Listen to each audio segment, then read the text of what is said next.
하는데 로마서 자체가 뭐냐면 우리의 신앙을 한번 되돌아보는, 그래서 우리의 신앙이 어디서 시작했고 어디로 가고 있고 어떻게 되어야 하고 어떻게 만들어져 가야 하는가에 대한 고민들이 로마서 속에 담겨 있어요. 그래서 이 고민들이 로마서를 통해서 풀어지고 이 로마서 안에서 하나님 주신 메시지들이 무엇인가 확인할 수 있었으면 좋겠습니다. 로마서의 배경은 지금 이제 바울 당시에는 그래도 그렇게 많지는 않았지만 이 교회 안에 핍박이 몰려오기 시작하는 그런 상황이에요. 근데 이제 그 핍박이 몰려왔을 때 내가 사자굴 앞에 서고 내가 정말 예수를 믿는다고 하면 풀무에 던져야 하고 예수를 믿겠다고 하면 사자 밖으로 던져지는 그 상황이 왔을 때 우리는 과연 우리의 신앙이 어디이고 뭐 세상 사람들은 개똥같이 굴러도 이승이 낫다라고 얘기하는 그게 이 땅 사는 게 그렇게 완벽하지도 않고 힘들고 어려운 상황임에도 불구하고 사람들이 그렇게 얘기하거든요. 근데 우리는 믿는 자들은, 하나님의 백성들은, 하나님으로부터 시작된 사람들은 눈을 감으면 바로 그 나라가 시작되기 때문에, 아니 지금부터 그 나라가 시작되고 있고 내가 죽음과 동시에 그 나라가 연결되기 때문에, 완벽한 하나님 나라가 연결되기 때문에 우리는 그럴 필요가 없다. 천주교인들이 얘기하는 것처럼 우리가 연옥을 가고, 아니요, 성경에 연옥 교리가 하나도 없어요. 뭐 믿음으로 된다고 하지 않는 거예요. 그건 로마서를 정면으로 반복하는 것과 똑같은 거예요. 믿음은, 의인은 믿음으로 말미암아 산다고 로마서 1장 17절에 정확하게 명제를 때려놓고 시작하거든요. 그러니까 로마서 1장 17절 주제가 의인은 믿음으로 말미암아만 살리라 하는 거예요. 이게 명제예요. 로마서 전체의 명제. 그러니까 로마서 전체를 바라봤을 때 비유를 보자면 의인은 믿음으로 말미암아 산다 하는 이 명제가 어떻게 스펙트럼을 확장시켜가고 어떻게 보여주느냐, 이 차이를 계속해서 설명하고 있는데 우리가 이 명제를 깡그리 무시하는 것과 똑같은 거예요. 연옥에 가서 거기서 밑에서 누가 보석에 기도를 하고 보석에 돈을 내고 막 이런 식으로 해야 걔가 저희 천국에 간다. 이건 뭐예요? 믿음으로 하는 거예요? 아니면 행위로 하는 거예요? 행위로 하는 거예요. 로마서 1장 17절에 이 말씀을 정면으로 반박하는 것과 똑같은 거예요. 로마서 전체를 반박하는 것과 똑같다 이 얘기죠. 그러면 이 얘기는 뭐냐? 갈라디아서에서 뭐라고 얘기해요? 너희가 은혜로 시작해서 왜 율법으로, 행위로, 육체로 다시 돌아가서 그 죽음의 길로 가려고 하느냐라고 얘기하는 것과 똑같은 거죠. 그러면 우리가, 교회가 은혜로 시작해서 행위로 바뀌어가는 이 과정을 살아가면 안 된다는 거예요. 우리의 구원의 완성은 이미 주님의 은혜의 십자가를 믿음으로 완성되었어요. 우리의 구원은.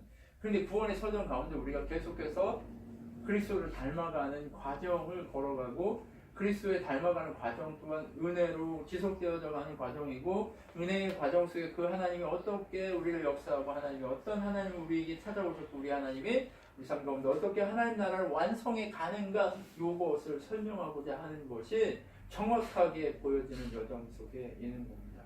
그렇기 때문에 로마서 1장에 죄에 대해서 얘기하고 의에 대해서 얘기한 다음에, 그러면 너희가 어떤 상태였냐? 죄 상태였다. 그리고 너희는 율법이 없을 때는 양심이 되었고, 너희 율법이 있을 때는 이제 그 율법을 못 지켜서 하나라도 못 지키면 너희가 완벽한 죄인이다. 너희는 율법이 있든 없든 언제나 죄인이었다. 그런데 하나님이 율법의 시대건 아니면 예수님이 오신 지금의 시대건 언제나 의인은 믿음으로 말미암아 살았다라고 얘기합니다.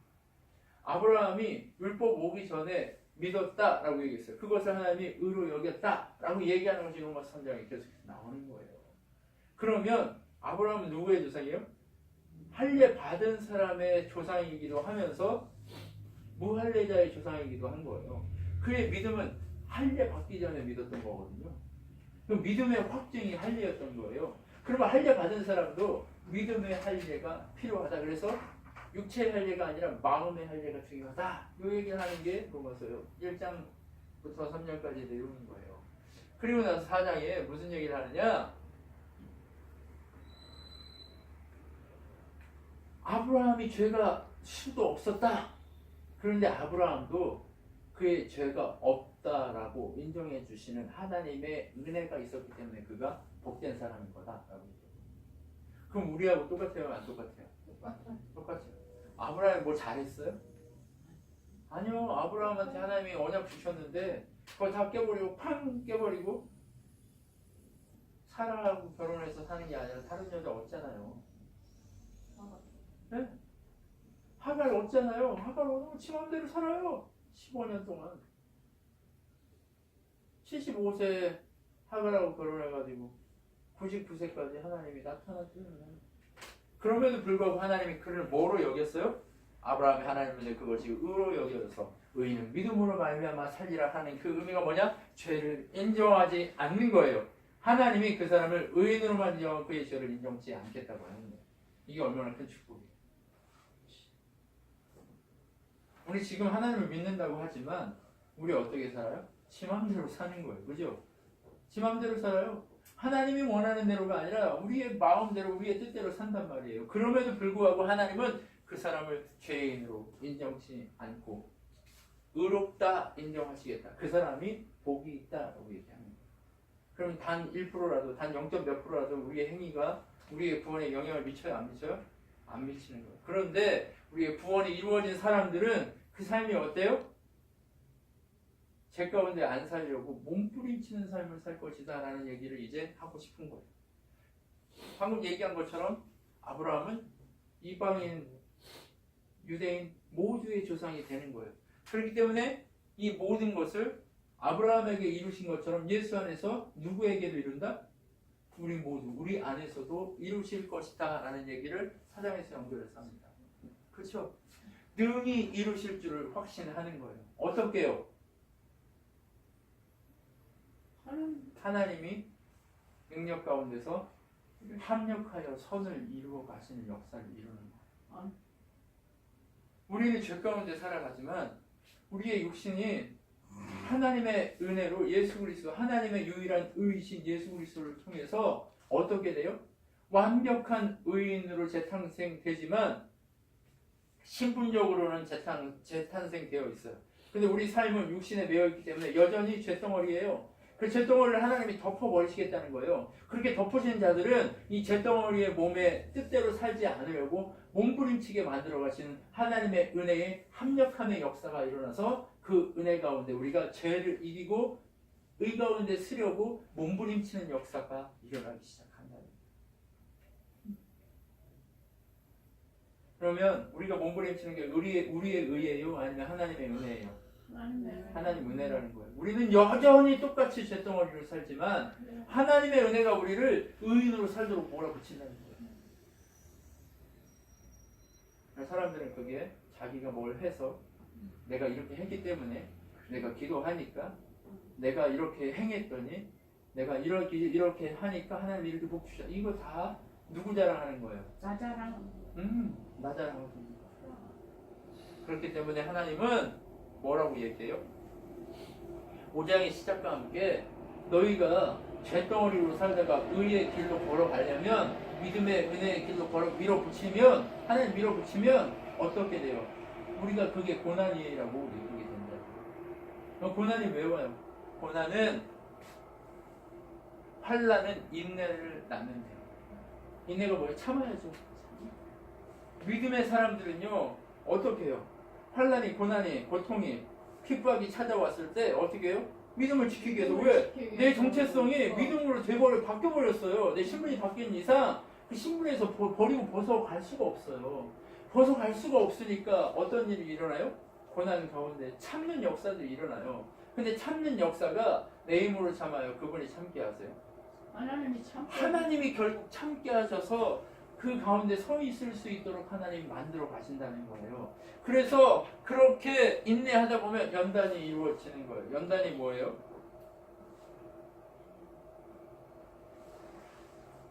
불 속에다 다 집어넣으면 이렇게 빨개 있을 때 탕탕탕탕 치잖아요. 몇 번 치고 다시 불 속에 넣었다가 물 속에 넣었다가 탕탕탕탕 치잖아요.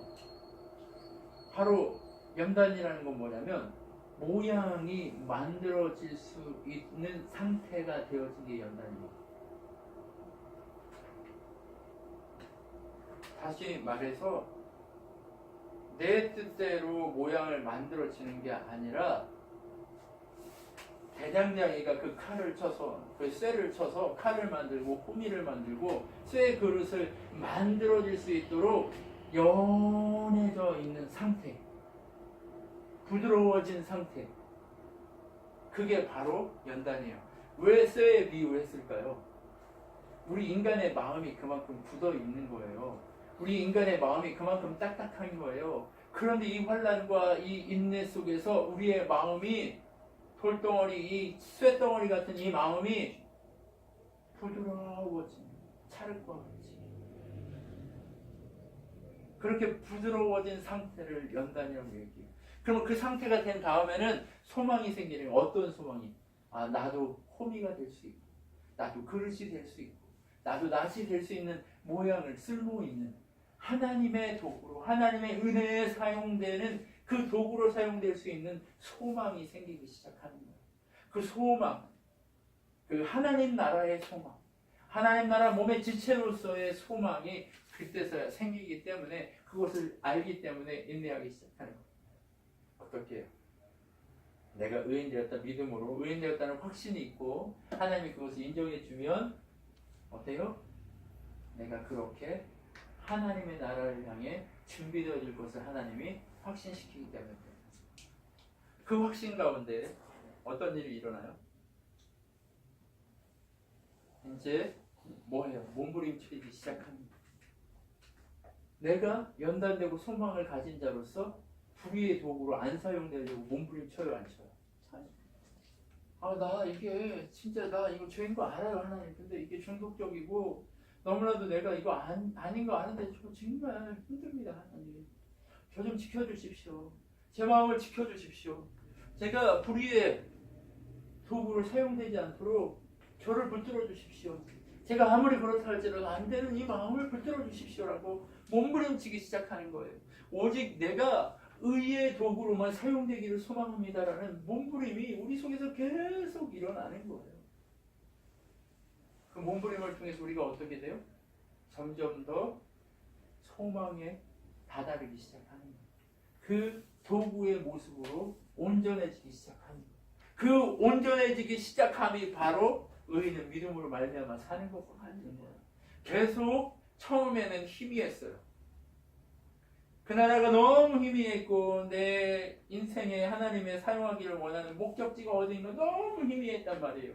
그런데 이 목적을 가지고 하나님 주시는 의인은 믿음으로 말미암아 살리라는 이 글씨 가운데 살다 보면 우리의 눈에 보여지고 펼쳐지는 것들이 더 명확해지기 시작한다는 거예요.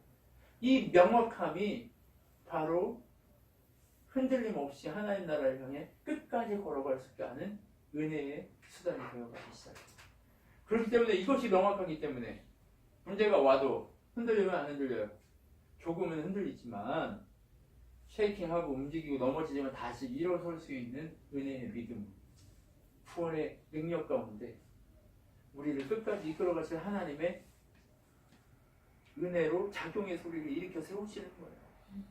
이것이 되기 때문에 이제 몸부림이 시작된 거죠. 그리고 나면 어떻게 돼요? 옛날에는 죄에 대해서 자유로웠어요. 죄 짓는 것이 너무 자유로웠어요. 옛날에는 죄를 지어도 별 그게 없었어. 근데 이제는 죄를 짓는 것이 어때요? 부끄럽고 자유롭지 않은 거예요. 이제는 뭐에만 자유로우려고 했어요?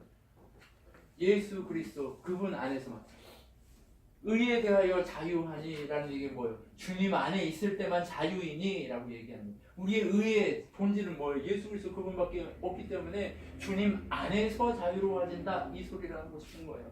그래서 우리는 이제는 더 이상 죄의 싹신 죽음의 결과를 나타내지 않을 것이다라는 얘기예요. 죄의 싹은 사망이에요.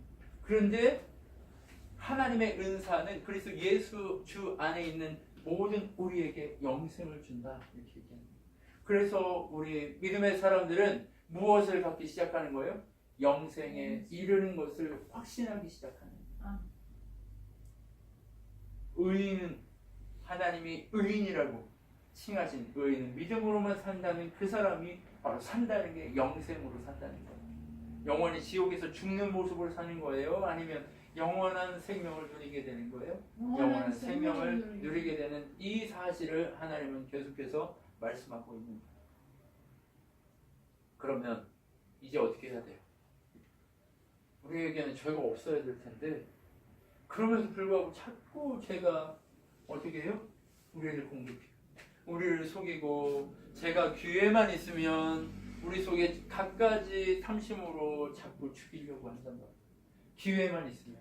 갈라디아 교회도 은혜로 믿음으로만 구원에 이른다라는 믿음으로 시작하고 성령으로 시작했는데 기회를 타서 그게 아니야. 믿음도 있어야지만 할례도 있어야 돼 라고 하는 이것이 기회를 타서 말씀을 타고 그렇게 우리를 죽이려고 자꾸 속이려고 하잖아요. 그런 기회가 오고 육신이 자꾸 나를 속여요. 그렇죠? 그러니까 7장에 보면 뭐라고 6장에 보면 계속해서 제가 이렇게 기회를 타서 넘어오고 나를 그곳으로 넘어지게 한다 이런 얘기를 계속하는 거예요. 그래서 뭐라고 얘기해요? 아이고 자꾸 엄청 넘어가요. 그래서 뭐라고 얘기하냐? 7장이에요. 죄가 자꾸 넘어 들어온대요. 이제 6장 넘어가 7장이 죄가 계명을 타서 자꾸 넘어와요. 그러다 보니까 자꾸 마음으로는 누구의 법을? 하나님의 법을 따르고 싶은데 육신으로는 무슨 법이 있는데요? 죄의 법을 따른대요. 그래서 뭐래요? 오호라 나는 곤고한 사람이다 라고 했어요. 모든 인간은 신분적으로는 하나님이 이미 덮어버려서 의인이 되었고 믿음으로 산다는 것을 확신하고 알게 되었고 그렇게 되지만 소망함이 있지만 그 소망함 속에도 날마다 계명을 타고 아니면 내 인생에 육신을 타고 죄가 범람하고 넘어오기 때문에 내가 죄에 지고 있는 나의 모습을 보면서 늘 어떤 생각이 드는 거예요? 공고함이 느껴지기 시작해요. 내가 예수를 40년을 믿었는데 내가 이렇게 죄덩어리로 나를 하나님 앞에 내 육신의 욕심 때문에 나를 하나님을 온전히 들지 못하고 관리되지 않고 이렇게 어리석은 삶을 살아가고 있는 나의 모습을 보면서 공고함을 느끼기 시작합니다. 나 진짜 공고하다. 이런 나를 어떻게 할꼬 오호라 나는 통제로고 나 힘겨워 죽겠다. 이 얘기를 계속해서 바울이 해요. 그런데 이 7장의 메시지를 딱 넘어가면서 8장에 뭐라고 얘기하는지 아세요? 그러므로 라는 단어를 써요. 다른 그런 직도 아니에요. 결론을 내버려요. 뭐라고요? 의인은 믿음으로 말미암아 살리라라고 결론을 내려요. 야, 네가 은혜에 이르고 소망, 연단 가운데 소망을 가졌고 하나님 나라를 네가 가지고 있다고 하지만 네는 그것이 네 행위가 아니야. 그러므로 라고 그래서 확정적으로 결론을 내려버리는 거예요. 그리스도 예수 안에 있는 자는 결국 정죄함이 있는 그리스도 예수 안에 생명의 성령의 법이자 사망의 법에서 너를 해방하였느니라 라고 얘기해요. 너는 지금 육신 가운데 그렇게 죄를 짓고 공고함 속에 있지만 그러나 지금은 그 연단 속에서 그 문제 속에서 어려움이 있지만 결국 너는 해방된 신분을 가진 자야 라고 얘기해요. 그러므로래요. 행위를 얘기하고자 하는 게 아니에요. 이런 모든 것들 계속 의된 것을 가지고 예수 안에 있음을 구원을 확인했음에도 불구하고 내가 무엇인가를 해야 한다는 그런 관념이 있지만 그것은 너의 믿음의 연습이지 구원이 아니라는 거예요. 그 모든 것의 믿음의 연습은 이루어져 가면서 계속해서 이루어져 갈 것이지만 부끄러움만이 남아 있을 거지만 그러나 너의 신분은 결국 무엇이다? 행위가 아닌 오직 의인은 믿음으로 말미암아 살리라. 이게 무슨 얘기예요? 죄와 사망의 법에서 뭐가 해방해요?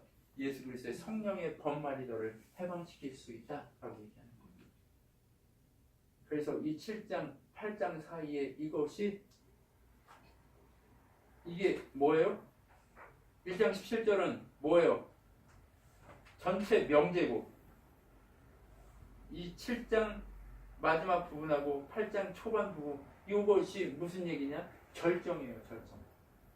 로마서가 얘기하고자 하는 절정인 거예요. 생명의 성령의 법이 너희를 저와 사망의 법에서 해방할 것이다 라는 절정이 바로 로마서 이 7장과 8장 사이에 이 가장 높은 에베레스트라고 할 수 있습니다. 왜요? 이 절정을 통해 또 뭘 보여줘요? 의인은 믿음으로만 말미암아 살 수 있다는 것을 보여줍니다. 그래서 뭘 얘기해요? 육신의 생각을 쫓는 자, 그 사람은 믿음으로 사는 자 아니다. 사망이다. 영의 생각을 쫓는 자 뭐요? 믿음으로만 사는 자라고 하는 거예요. 여전히 너희가 그렇게 육신에 매어 공고함이 있지만 그 공고함을 결국 신분적으로는 이렇게 확인하고 결국 너희를 하나님 나라에 이르게 할 것은 성령과 예수 그리스도의 지혜와 사망의 법이 너를 해방하는 생명의 성령의 법이다 라고 하는 것을 계속해서 보여주고자 하는. 그래서 이것을 풀어 설명하기 시작합니다. 그래서 뭐래요? 우리가 빚진 자래요. 왜 빚졌어요? 내가 아무리 해보려고 해도 나는 공고에 빠져 있는데 생명의 성령의 법이 나를 저와 사망의 법, 사망에서 해방했기 때문에 나는 빚진 자인 거예요. 아니 이곳에 있는 믿는 모든 자들, 믿음은 의인은 믿음으로 말미암아 살리라라고 외치는 모든 그리스도의 몸된 지체들은 다 복음의 빚진 자인 거예요. 그렇기 때문에 누구의 인도를 받아야 되는 거예요? 사람의 인도가 아니에요. 그 사람은 이제 그 안에 하나님의 성령이 함께하기 때문에 성령 하나님의 인도를 받기 시작하고 그 인간의 신분이 뭐가 돼요? 하나님의 아들의 신분을 받게 되고 이제 하나님을 아빠, 아버지라 부를 수 있는 권세를 누리게 됩니다. 우리가 그럼 누구예요? 예수님 우리 오빠, 예수님 우리 형 이렇게 되는 거예요. 형제참. 네. 그래서 우리는 예수님 형제자매예요. 또 신분적으로 얘기하면 교회적으로 얘기하면 예수님은 신랑, 우리는 신부. 이렇게 한 몸 되는 그런 역사들이 이루어지게 되는 거예요. 그래서 그 신분으로 우리는 뭐가 되냐? 상속자, 아들, 상속자 다 똑같은 얘기예요. 우리의 신분이 생명의 성령의 법에 의해서 오직 의인은 믿음으로 말미암아 살리라는 그 의인으로 바뀌어서 우리는 이제 자녀가 되고 아들이 되고 딸이 되고 상속자가 되는 놀라운 역사가 일어나게 된다 하는 거예요. 그러면 이런 신분을 가진 너희야 무엇도 함께 해야 되냐? 고난도 함께 하자. 고난이 무엇을 주기 때문에? 인내와 연단을 통해 소망을 주어 우리를 자라게 하기 때문에 그렇게 하라는 거예요. 그렇기 때문에 우리만 고난 받고 있는 거예요? 아니면 온 우주가 고난 받고 있는 거예요? 지금 온 우주가 고난 받고 있대요. 보세요. 피조물이 다 이제까지 함께 탄식하며 고통을 했대요. 고통에 하나님 나라를 온전하게 누리지 못하는 건 모든 피조물인 거예요. 아담이 죄를 지은 이후부터 인간만 고통한 게 아니에요. 모든 피조물이 탄식하며 고통했다는 거예요. 그럼 지금도 우리와 함께 식물도 이 온 우주도 다 고통 가운데 있다는 거예요. 왜요? 하나님의 생명의 빛이 하나님 나라가 온전하게 처음 하나님이 세우신 그 창조의 에덴이 회복되지 않으면서 오는 고통이 이들 가운데도 있는 거예요. 그럼 이것은 언제 해결될까요? 주님이 다시 재림하실 때 해결나기 시작합니다. 다 탄식하고 있어. 성령의 처음 다 탄식이에요. 그런데 예수 그리스도 그분이 오시면서 1차적으로 해결돼요. 하나님 나라가 우리 안에 회복되듯 1차적으로 회복된 거예요. 그 하나님 나라, 하나님 백성이 함께하는 곳에는 그 곳이 회복의 역사가 1차적으로 일어나는 거예요. 그럼 완벽하게 일어나는 건 2차적으로, 완벽하게 일어나는 건 주님 재림 때 오시는 거예요. 그러면 예수님 십자가에서 부활하시고 성령이 임하신 다음에 탄식이 조금 가지고 하나님 나라가 보여지기 시작했고 그리고 확증되기 시작한 거예요. 그 전에는 어두움 가운데 있었어요. 근데 성령이 임하시면서부터 빛으로 임하기 시작한 거예요. 그래서 이제 그 나라가 오면 완벽하게 역사하게 되는 거예요. 그래서 뭐래요? 성령도 우리의 연약함을 도우시나니 우리는 마땅히 기도할 걸 하지 못하는 오직 성령이 말할 수 없는 탄식을 울릴 자의 친히 간구하시느니라 라고 얘기해요. 우리가 자꾸 뭐하니까? 하나님 백성답지 않게 사니까 어떻게 해요? 성령이 말할 수 없는 탄식으로 우리를 이제 간구하고 계시죠. 우리가 하나님 앞에 온전하게 엎드리지 않으니까 우리가 의인인데 믿음으로 말미암아 사는 것이 아니라 지 맘대로 살려고 하는 그 생각이 있으니까 자꾸 성령이 우리를 위해 탄식하며 간구하고 계시다. 이 탄식이 얼마나 큰 은혜인지 몰라요. 그렇기 때문에 우리를 그 사랑에서 끊을 수 있어요? 없어요? 결코 끊을 수 없다. 이게 예수 그리스도 안에서 우리는 끊을 수 없는 거예요. 이제 어떤 고통이든 어떤 기근이든 어떤 공격이든 전쟁이든 칼이든 그 무엇으로도 그리스도의 사랑에서 우리를 끊을 수 없게 되었다는 거예요. 우리는 자꾸 끊어버리잖아요. 그리스도의 사랑을. 근데 하나님이 성령이 탄식하심으로 기도하면서 우리가 끊은 것처럼 생각하는 그것들을 탄식하면서 다시 연결하고 그분이 유지시켜 가시잖아요. 우리를 죽음에서 건지시고 날마다 죽음의 위경에서 건져가시면서 우리를 돕고 계시며 그 사랑에 거할 수밖에 없게 만들어 버리시는 거예요. 이게 은혜예요. 그 사랑 안에 거할 수밖에 없게 만들어 버리는 거예요. 그 사랑 가운데 거할 수밖에 없어요. 천사나 어떤 권세자라 할지라도 우리를 그 사랑에서 끊을 수 없다라고 얘기하는 거예요. 이렇게 8장까지 너희는 이런 믿음의 사람이었다라고 하는, 너희의 신분이 이렇다라고 하는 것을 얘기해요. 그런데 이 신분에 9장에 유대인들이 동참했다고 해요? 못했다고 해요?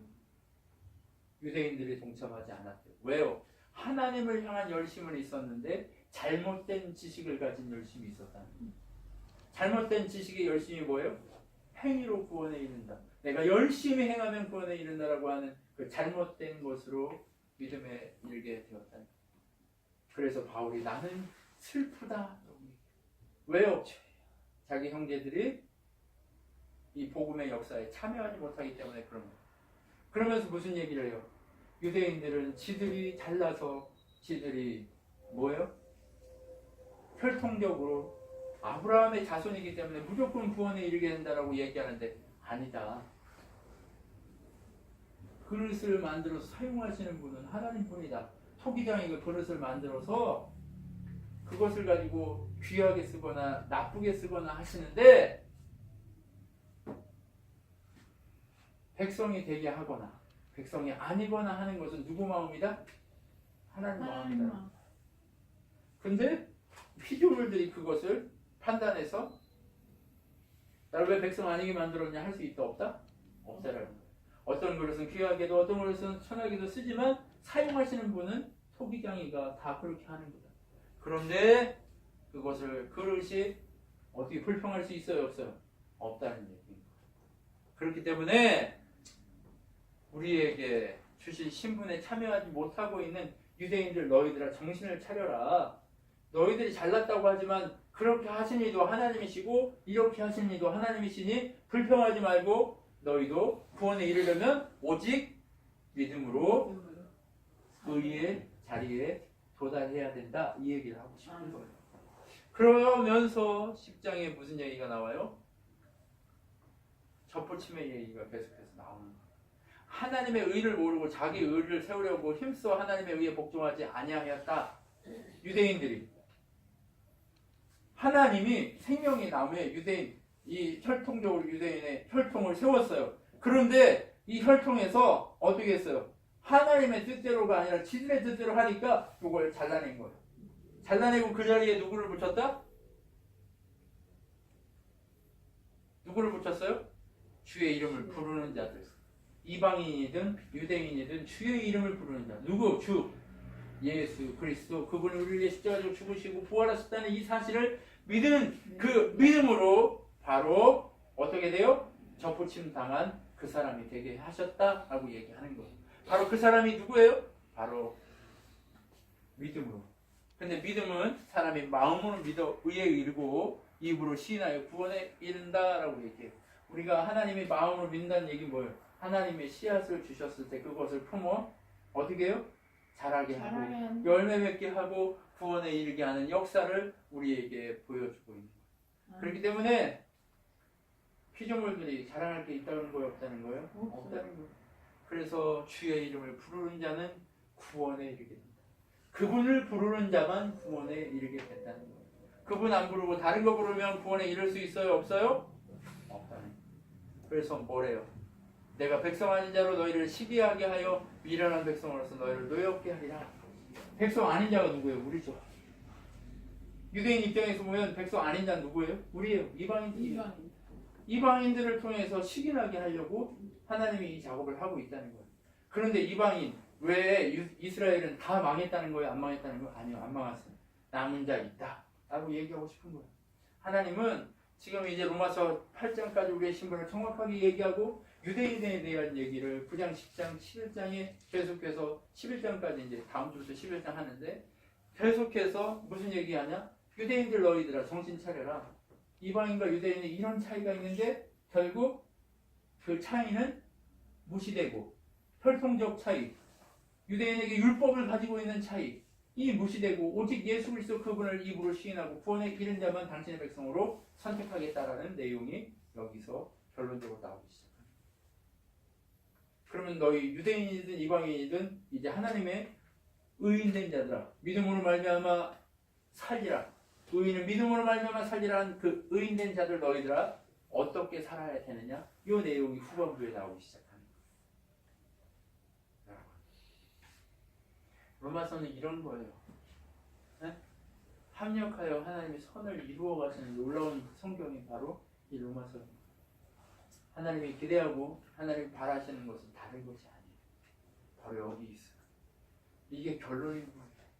그러면 우리 지금 뭘 계속해서 강조하고 있어요? 의인은 믿음으로 말미암아 살리라는 이 내용이 계속해서 강조돼요.